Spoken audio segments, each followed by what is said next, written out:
Okay. Welcome to Nurses and Hypochondriacs. That's Psych and P. Laura. Thank you for having me. I'm super, super honored and excited to be here. Oh my gosh. Yeah, I love your TikTok stuff. I'm a huge fan. And I learned something, and I'm going to tell you what I learned. Like I want to hear it. Yes. Open my eyes about it. We'll talk about that later. I want to hear more about you and how you became a Psych and P and why in your TikTok fame. Oh, yeah, it's actually a pretty non-typical story. I actually started out as a social worker. I went to undergrad and was very interested in psychology. I was not sure whether I wanted to go the PsyD or PhD route or the master's, whether it was in social work or psychology route. I did choose social work, and I went to graduate school, had been working since undergrad in mental health facilities to get experience. After several years working as a social worker in residential settings, I started to notice that there was a disconnect between clinical and medical. Not that there were like issues or conflict, but a lot of the frameworks were very different, how we looked at situations, how we kind of approached the same sort of topic with an individual client. And I mostly work with children and teens in residential facilities. Oh, cool. And and I thought to myself, like, there's kind of this very vast difference between how we conceptualize the clients. Wouldn't it be cool if somebody had both the clinical background as well as the medical for the medication piece? Because I also did notice that there was even big differences in diagnosing.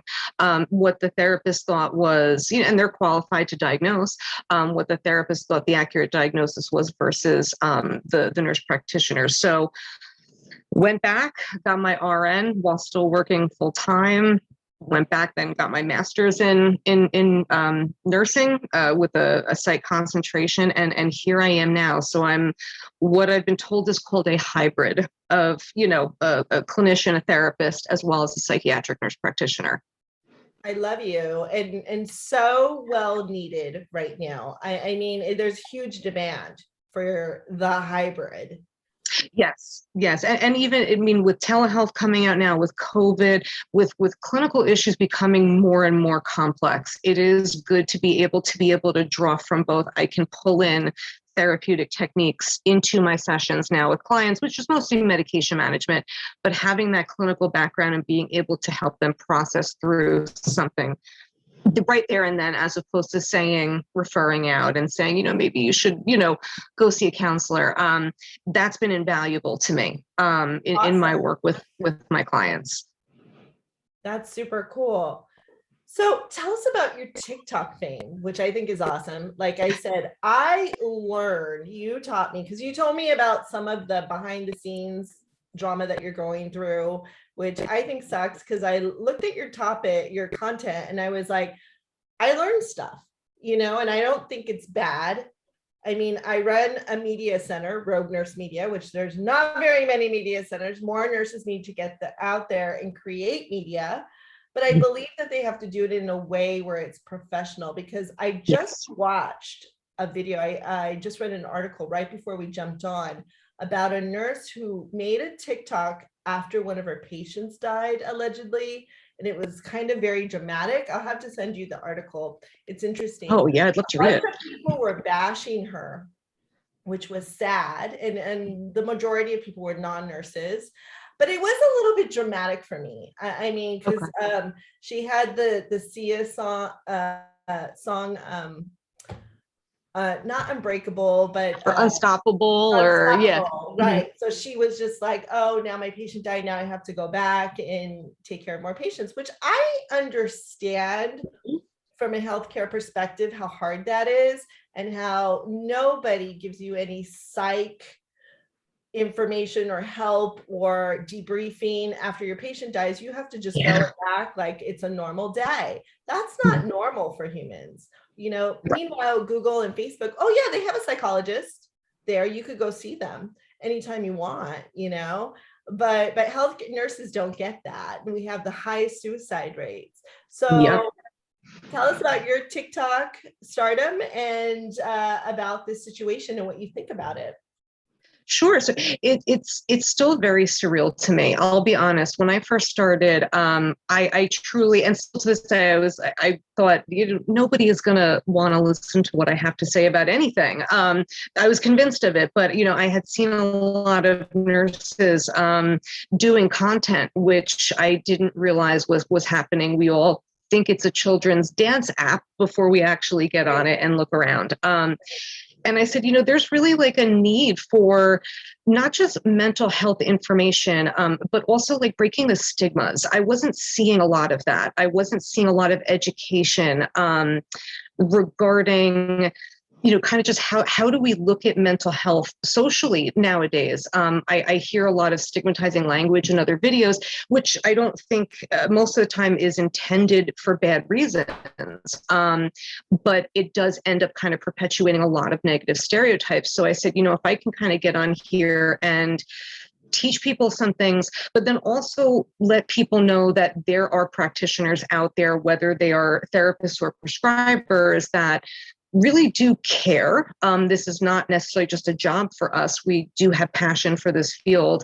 Then maybe people won't be as afraid to seek out psychiatric help. And thankfully, a couple people have confirmed, that amongst other creators, videos have made them feel more comfortable in, re-engaging in mental health care. And that's really what makes it worth it for me. That is why I do what I do, the information, and just, making sure that people out there know that, they don't have to be ashamed for seeking out mental health care. It's nothing to be ashamed of.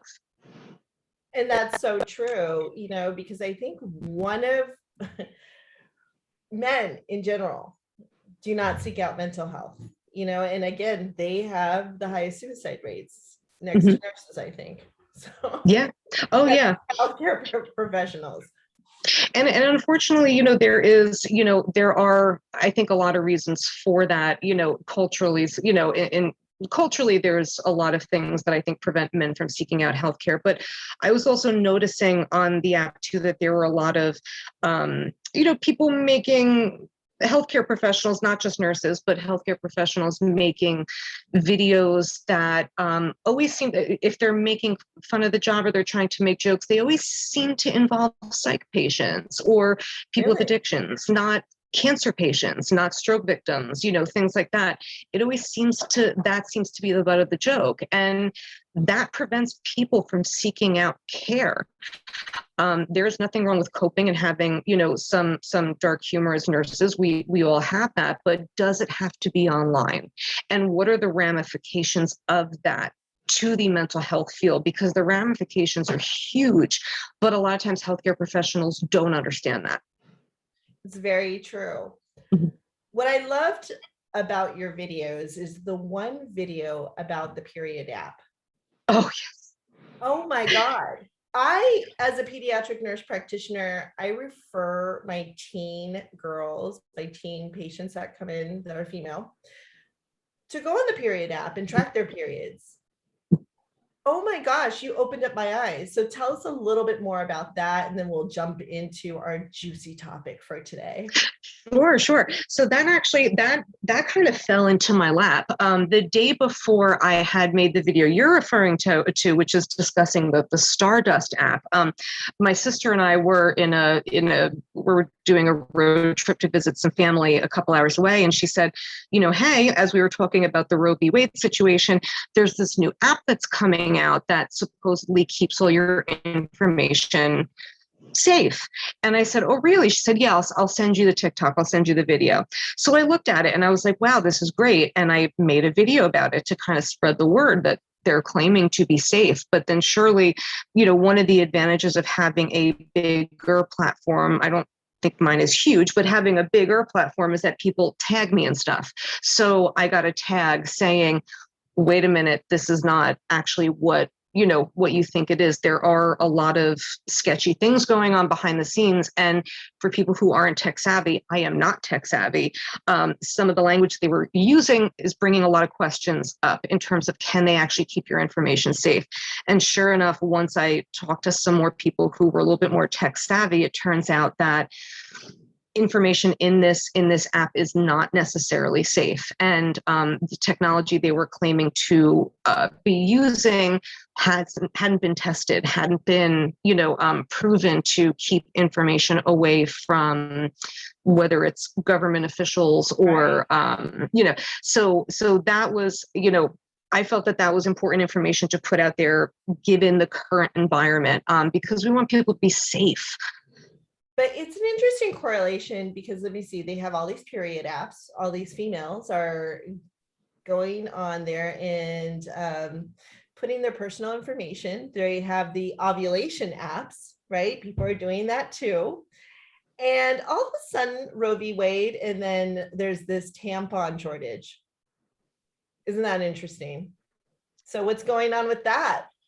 I don't know. Are we connecting the dots, or are we just being conspiracy theorists? I think that's weird. I think there's some higher power that wants to control all of the population and what's going on. And Elon Musk just keeps getting people pregnant. I heard he just got one of his high executives pregnant with twins. Oh my gosh. He's in full clone mode.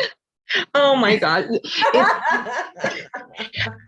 Honestly, we thought 2020 was bad, and then we thought 2021 was bad, and 2022 has been saying hold my beer at this point. Oh, yeah, we are like full throttle in, like it's go time. I don't put anything the show past. has just started, Yeah, like weird stuff is coming out, which is a great segue into our topic today. Yes. Cerebral. How did you get interested in it? I mean, I got interested in it because I saw this very beautiful psychiatrist on TikTok about almost a year ago, just pimping out Cerebral. And she's like, this is such a great product. Da, da, da. And I was like, what? My eyes popped out of my head. And I just was like, I can't believe this woman is an influencer. She's a psychiatrist, but she's also promoting this product that could, I already was like, danger, the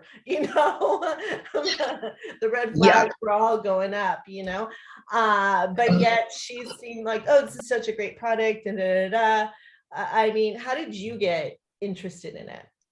Well, of course, I saw their ads. I mean, when you're scrolling through, at least last year, when you were scrolling through your For You page, their ads were coming up constantly about, quick, easy, convenient mental health access on this app. And, initially my first response was, this is needed. We need more access to mental health care, especially in rural areas where the closest clinic may be 2 hours away.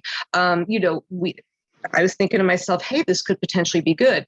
It was very different for me to see practicing, whether they were physicians or therapists, promoting this. And then also even people who were not affiliated with mental health at all, just seemed to have large accounts promoting it.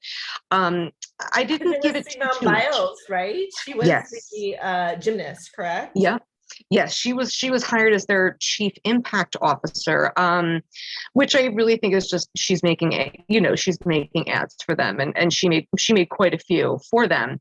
But I was really roped in when I was tagged at over a dozen times, maybe close to 24 times in a user's video, and she was reporting how she had signed up, had started paying for the monthly subscription because it's a subscription type of service, which again, when I found out about that, immediate red flags. And then after she had already paid, said, we don't have any providers for you in the area. And then they continued to charge her, even though she was not receiving services. And she tried arguing with them, and they would not give her a refund. They just continuously kept charging her when they were not providing her any type of service whatsoever. And I said, this can't happen. This Right. absolutely cannot happen. So I started learning more about it, and the rabbit hole that Yeah, the rabbit hole. The rabbit hole is crazy. Oh my God. So let's first talk about what cerebral is for people who don't know. Cerebral is a telehealth, telemed platform for mental health that specifically is for people with ADHD, correct? They treat all types of mental illnesses, they claim, but they very, very much push their advertising gearing towards, and there's reasons behind that, which I know we will get into, but they very, very much advertise as an ADHD specialty, but they did treat all types of diagnoses. Interesting. Yeah, from the advertising, like I said, I just thought it was an ADHD thing. So Yeah. I immediately, because I used to work for a pharmaceutical company, as people on my show know, I used to work for AstraZeneca. I was conned and told that I was a transition of care specialist, and I was told I was a nurse consultant, then I was told I was a nurse educator. They didn't know what what we were supposed to be called, so we had identity problems in this role. What we really were nurse marketers. Okay, so I got to understand and learn a lot about marketing and branding.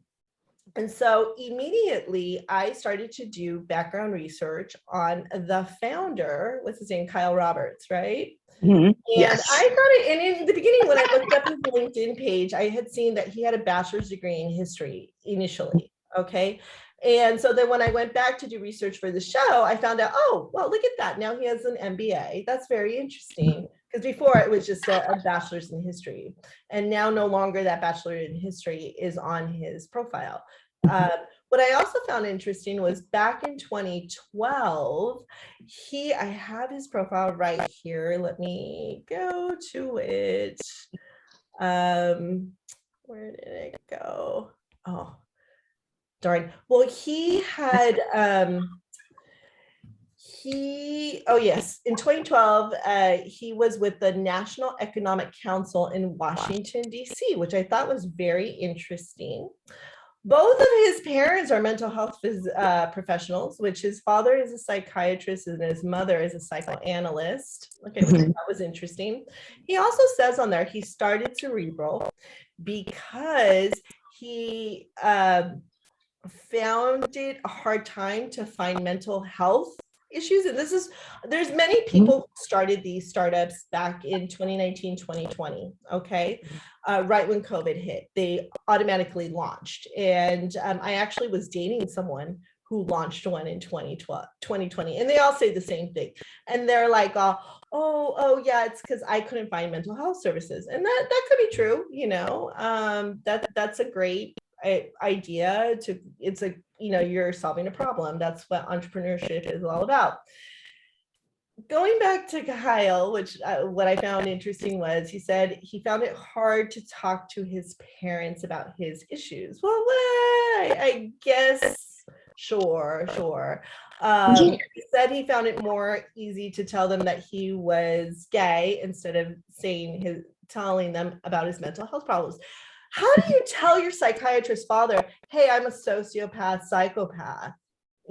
Because these are the people who start these startups with billions of dollars in funding. I mean, which is crazy. What I found interesting too, he is a genius. He's a megalomaniac genius, because when he was in grad school, it said before it was when he was in his undergrad in history, but now it says when he was in this MBA program, what happened was he started this magazine, and the magazine's name, I forget what it's called here. I don't have it down here, but anyway, he started this magazine where he got all these startup people at different colleges to tell their story of how they created their startups and how they put funding together. So he was in the know.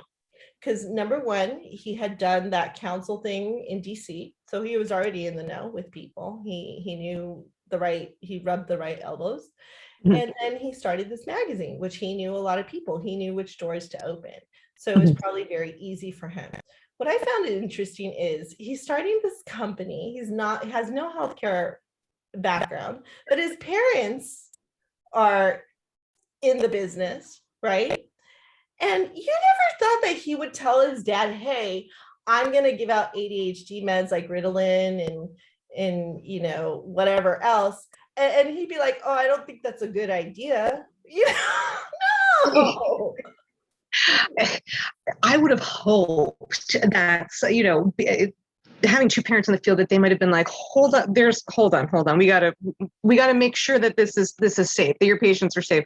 I that was very tough for me to know that, like, that no one tried to pump the brakes on this kid and to say, like, don't you think that this might be a little bit riskier, this might be a little bit unsafe, unless not all information was getting back to the parents. Yeah, mom and dad, I just own this $1.4 billion company, but it's the perfect backstory of a villain, right? You think about it. You got a psychiatrist dad, psychoanalyst mom. They get together and they have a sociopath for a son. It's perfect. And he creates this and then he knows how to exploit business, Yep. And then here, most likely, and again, this is just speculation, hearing the stories growing up, that they probably discussed work at home.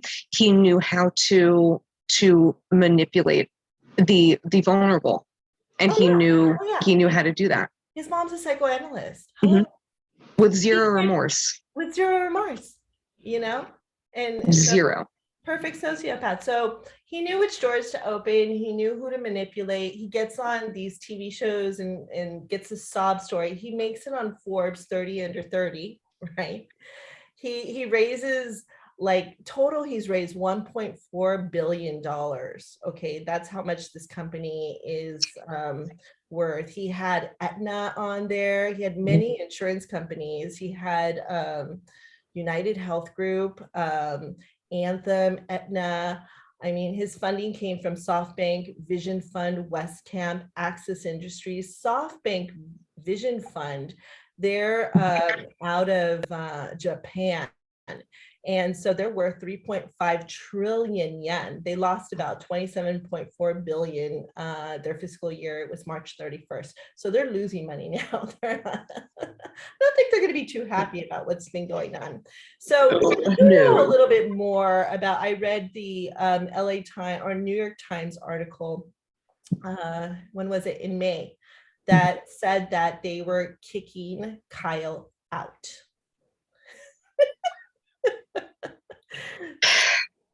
And you would think that would be good. That's what we were all waiting for. But then just promoting the chief medical officer who was there all doing the shady things, it was present, is now CEO. That's not much better. That's not much better. So the chief medical officer, his name is David Mao. Okay, he's a psychiatrist, right? But what I find so interesting about this whole story is, okay, let's go back to what cerebral is. So they hire nurse practitioners, right? Psych nurse practitioners. They have psychologists as well. They have psychiatrists. So the people ringing the bell about unethical practices were the nurse practitioners. Were the nurse practitioners. And the doctors were like, oh, it's okay. What? And we are, as as NPs, we are very patient-centered, and that's not hating on doctors. I have a lot of respect for all of the MD and DO colleagues that I work with, but we are very patient-centered, and we're very tuned into when there's something that's going on that is going to be a danger or a safety issue, and that's why I think it was the NPs that started ringing the bell.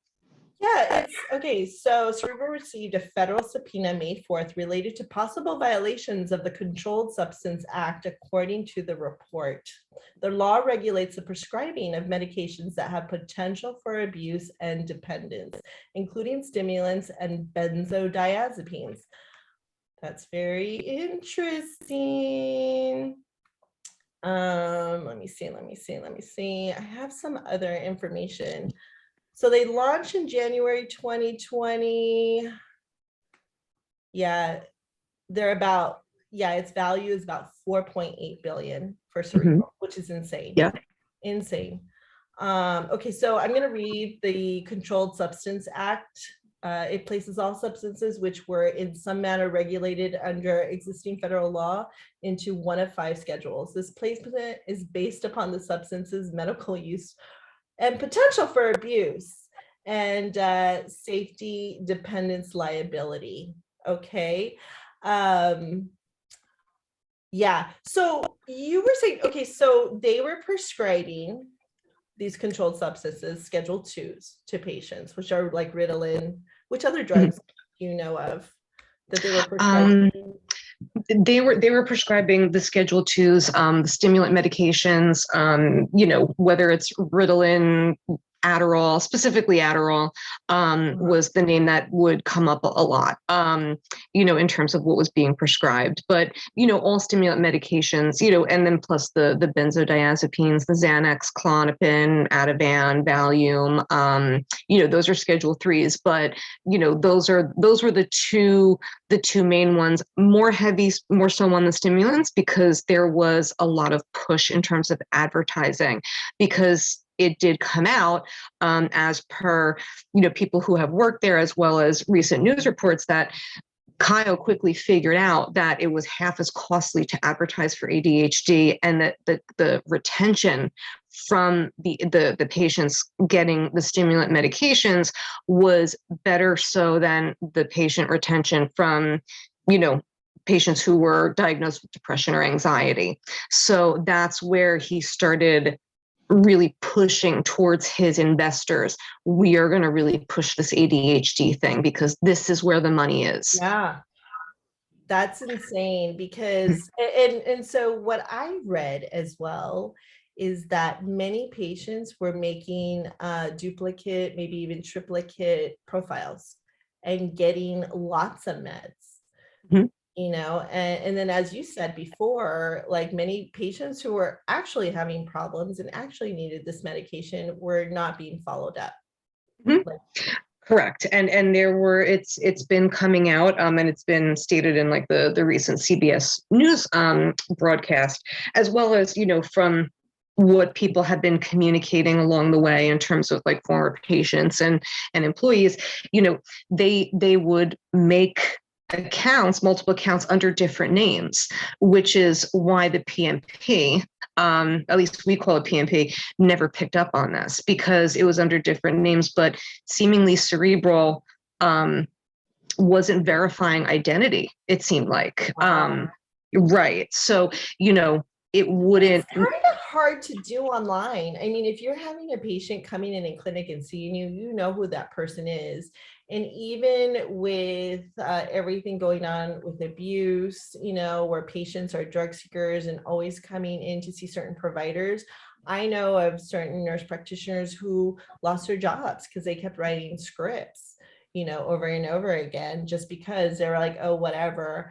And then, certain practices were really starting to scrutinize, and being careful, and they had protocols that they had to follow before they wrote for any stimulants or any narcotics to patients.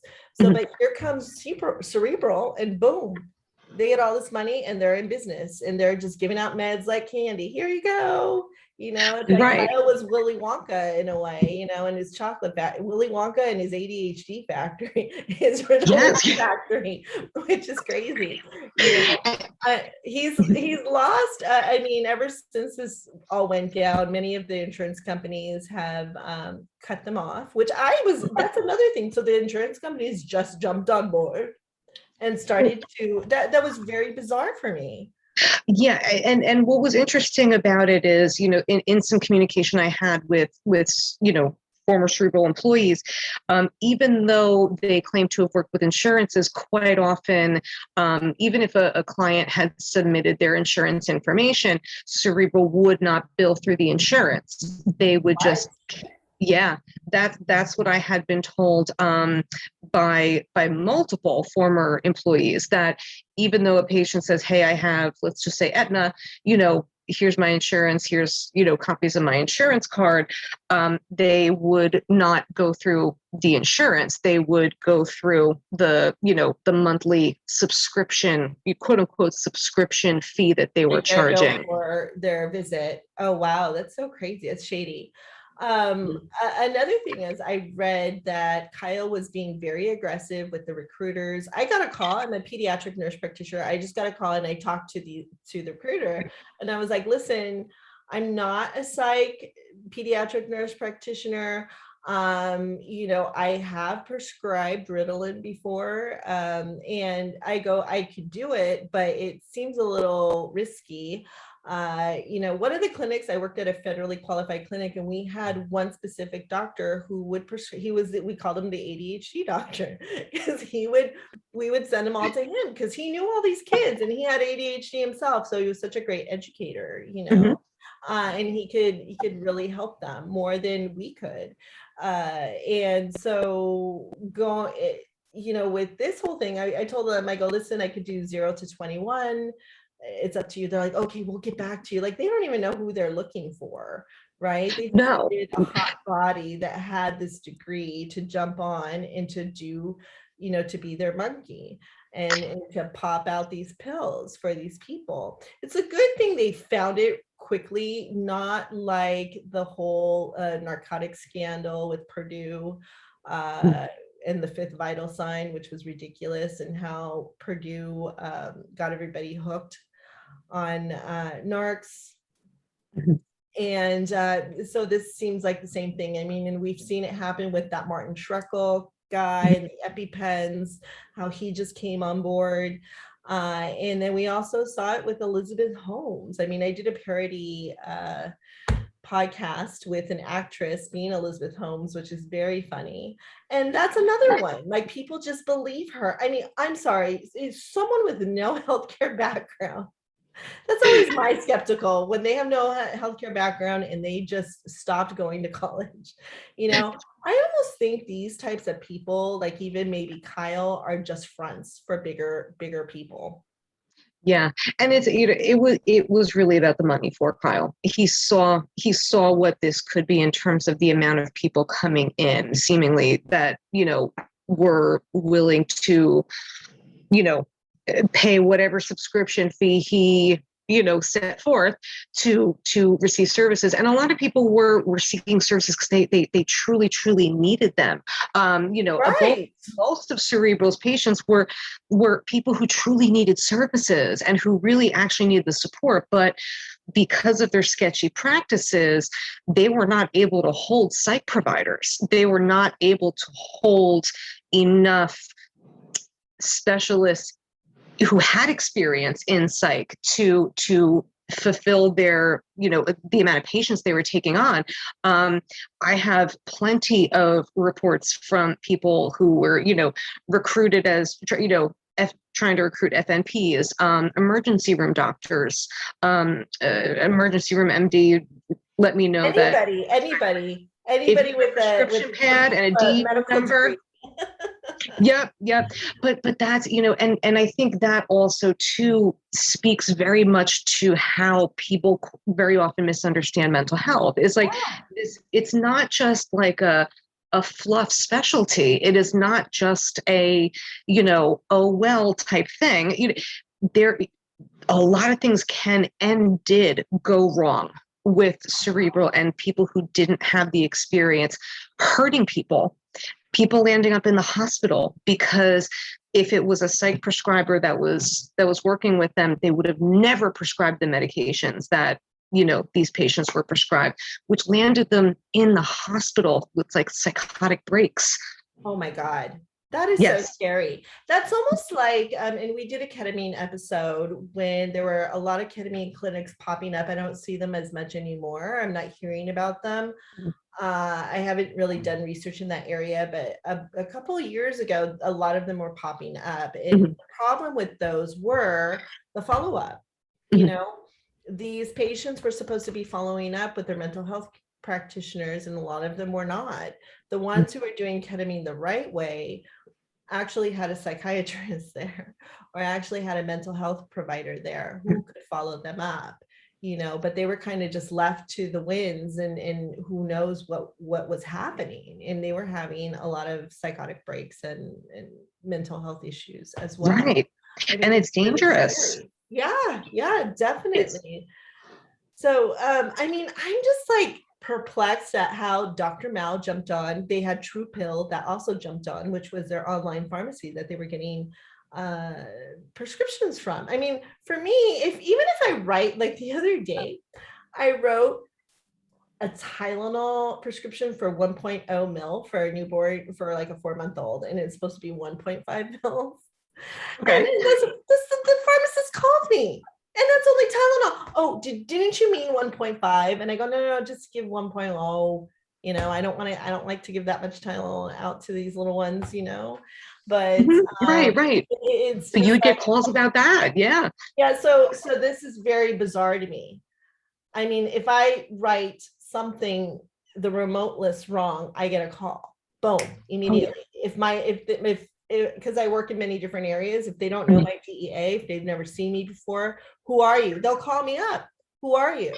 This is bizarre. I'm not going to take this lightly. We're going to keep going more forward, because like I said, in the majority of the articles, the press releases that I read, they only had one sentence about the psych nurse practitioners who started ringing the bell. I mean, where are these people's ethics? Where's Dr. Mao's ethics? Does he not care? He doesn't care?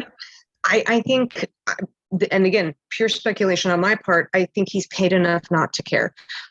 You see when he did, if you watch that CBS News report that he was interviewed on, I mean, his answers were generic, cookie cutter, what they wanted to hear, or what people would want to hear. And then once the hard questions started getting asked, he was frozen.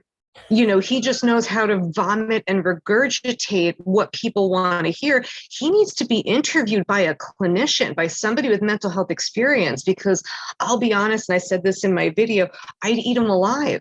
I would eat him alive, because he needs to be asked the questions that need to be asked. Why is it that your prescribers were double, triple booked for one appointment slot, and therefore people couldn't get follow-ups for their medication appointments for 3, 4, 5 months? Why were the refill lines so jacked up that people had 3-week gaps where they weren't getting their medications because you couldn't handle all of this that you took on? I mean, the stories go on and on about just the poor mishandling, not responding to suicide calls on their crisis hotline. That's ridiculous. There is one question I want to ask you. Maybe you know the answer to this. I see a lot of people on TikTok and also on YouTube calling suicide unalive. Yes, because our videos will get flagged and taken down if we use the word suicide on TikTok. So in order to get around that, or it will be severely suppressed, if we use words like abuse, sexual assault, suicide, murder, homicide, they will flag our videos and either not, it'll be considered dangerous information or something like that, and they won't. So we have to get around those whether it's because it's all it's it's all done through AI. It's not actually humans looking at this. So that's interesting. They don't. So there's AI being like, so this is really interesting, because this is what's going to happen, because I was hearing it so much and I'm like, wait a minute, did I miss something? Why is everybody calling this unalive all of a sudden? What are the kids going to know it as? When I go in as a pediatric nurse practitioner and ask them, do you have suicidal ideation? Have you ever tried to hurt yourself? Do you have a plan? Which is part of my physical history and physical examination. Do I now have to call it unalive so they understand what I'm talking about? Because this is what the AI is going to do. And I want everybody to pay attention to this, because we are having more and more AI come on. And I've been studying AI since about 2019, very intensely. I've worked on projects consulting on Mhm. AI and how AI is going to take over. And now look at it's changing this medical terminology.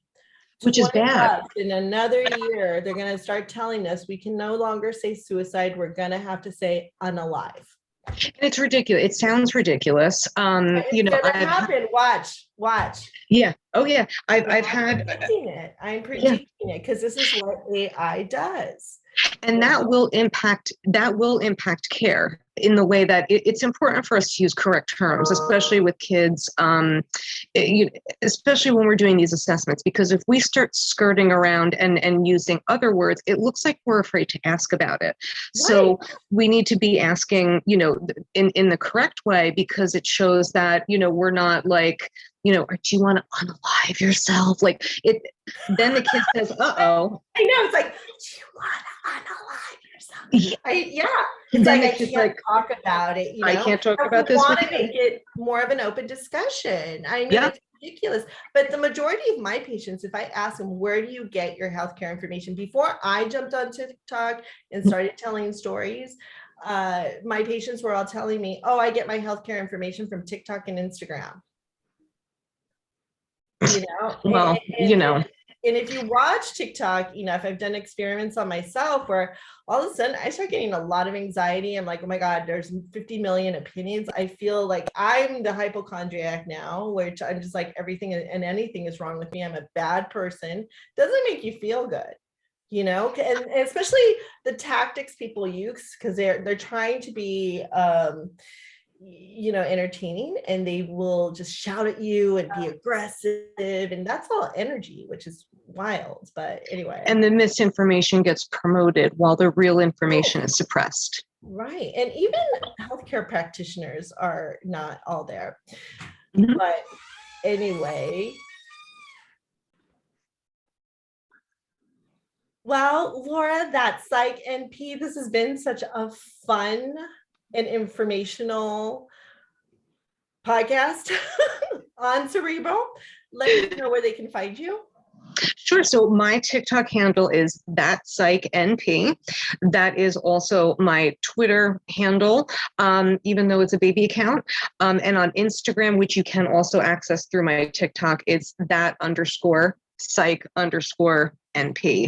So definitely anybody feel free to shoot me any kind of questions. I try to respond to everybody. That's awesome. This has been super fun. And this won't be the last you're going to hear from us. We're going to go more. We're going to go full throttle with this whole Cerebral thing. Because my point is, these companies are giving billions of dollars to non-nurses to do stuff that we can do. Give us the money. Give me anybody out there that wants to give me money, please. Billions, come on.